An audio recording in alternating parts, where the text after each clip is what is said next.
Ok, bonjour à tous. Aujourd'hui, je voulais vous faire une petite vidéo. Là, je suis sur la route. Je viens de faire le point dans une de mes entreprises. Ça m'a fait rappeler à quel point l'importance de donner sa vision à ses salariés, c'était vraiment le truc le plus important, le numéro un. Anecdote que je vous sors directement parce que c'est ultra parlant. Là, j'étais en train d'embaucher un nouveau commercial.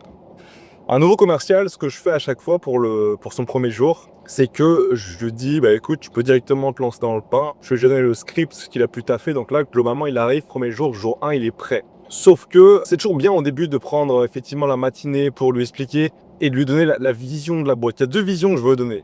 La numéro 1, c'est la vision de la boîte. Je prends l'exemple pour un commercial, mais c'est valable pour toutes les professions. Il faut absolument que la personne qui travaille pour toi soit convaincue de ce qu'elle propose, de la valeur ajoutée de l'entreprise. C'est indispensable. Et encore plus pour un commercial, forcément. Si tu as une boîte où tu vends, j'en sais rien, des croquettes, il faut que ton commercial se dise que ces croquettes, ce sont vraiment les meilleures sur le marché. Et pas simplement qu'il se le dise, il faut que ce soit vrai. Il faut que ta boîte, elle propose véritablement le meilleur service de toute la ville. Ça, c'est vraiment la première chose. Et pour moi, un nouvel employé, commercial ou pas commercial, sa première matinée, c'est OK. On va parler, on va pas travailler ce matin, on va juste te transférer la vision qu'on a. Et on va expliquer globalement, nous on fait ça, on le fait comme ça. Les autres, ils le font différemment, mais nous, on préfère faire comme ça parce qu'on pense que c'est la meilleure chose à faire et on pense que notre client, c'est comme ça qu'il va être le plus satisfait.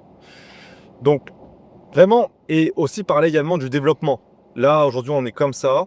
Et lui parler d'une évolution, c'est qu'on va aller, on va évoluer pour la boîte. Aujourd'hui, on est là. Dans 6 mois, on sera là avec toi. Mais ça, c'est la vision globale de la boîte qu'il faut transférer matinée 1. La deuxième chose, encore plus importante, c'est la vie que va avoir le salarié quand il va démarrer son premier job, sa première mission, son premier appel, son premier acte dans la boîte va être Marc. Je vais prendre encore une fois l'exemple d'un commercial. Son premier appel, il est monstrueux. S'il prend un premier appel, il se prend une giga porte. Je suis pas en train de dire qu'il va galérer pendant les 3 ans qu'il va rester chez toi. C'est pas ça que je dis. Ce que je dis, c'est que ton commercial, si son premier appel, tu lui dis OK, tu vas appeler un prospect. Et là, ce qu'il ne sait pas, c'est que ce prospect, soi-disant qualifié, ça va être Hugo qui travaille dans le bureau d'à côté et qui est complice. Mais ça, il ne le sait pas. Et il va jouer le prospect infernal. Vraiment le prospect qui va te sortir toutes les objections du monde. Il va te sortir c'est trop cher, j'ai pas mon planning, faut que j'en parle à ma femme. Il va toutes les faire. Et là, c'est son premier appel. Le commercial, il va même pas avoir réponse à tout. Mais d'ailleurs, ça va être super pour pouvoir effectivement voir s'il va être bon ou pas. Hugo, son rôle, il est simple. Faire galérer le commercial de bout en bout. Vraiment de A à Z, il lui fait la totale. Il lui envoie vraiment des vertes et des pas mûres de toutes les couleurs. Vraiment, ça va être la galère. Mais ce qui est important, c'est qu'à la fin, il lui fait OK, je veux prendre rendez-vous. OK, je suis OK pour acheter votre produit.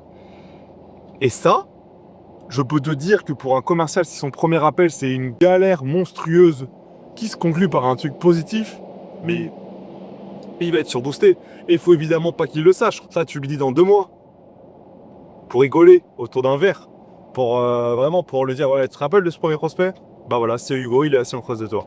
Et ça peut être une anecdote marrante, tu vois. Mais le fait est, c'est que si en plus, à la fin de ce premier prospect, t'as limite le manager, les autres salariés qui sont... Tout le monde s'arrête de travailler en fait, tout le monde l'écoute. Et à la fin, c'est franchement félicitations, putain, incroyable et tout. Mais le boost monumental, il va se dire, ok, c'est incroyable. Putain, j'ai galéré, mais j'ai réussi. Et ça, c'est très important. Alors là, je vous donne une solution qui est un peu trichée. Le fait est, c'est qu'il faut le faire de manière réaliste, tout le temps.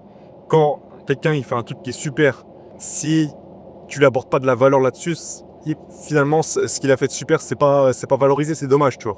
Faut le faire réellement, mais si tu commences en trichant un petit peu dès le début, et franchement, c'est monstrueux, c'est monstrueux, l'impact, il va être énorme. Parce que oui, on peut parler de mise en place de primes, de mise en place de titres transport, j'en sais rien, d'avantages qui doivent être mis en place en échange d'eux, mais quand c'est en échange d'eux, moi, ça me plaît pas trop. Il faut le faire, hein. Moi je pense que c'est bien. En fait, les gens vont marcher différemment, mais un truc qui est sûr, c'est que les gens ne vont pas marcher à l'argent uniquement. Ton produit c'est de la merde, il aime pas le vendre, il a syndrome de l'imposteur, ça ne marchera pas. Ça ne marchera pas. Même si t'as des primes de fou, même si trucs, puis quand c'est. À partir du moment où c'est en échange d'eux, tu fais ça, t'as ça, j'aime pas. Enfin, ça va marcher sur le court terme, quoi. Mais ça va pas marcher sur le long terme. Si ton produit il est fou, si ta personne, elle adore en parler et en plus elle sent une gratification à l'histoire d'avoir réussi un closing, une vente, le plus gros du job est fait.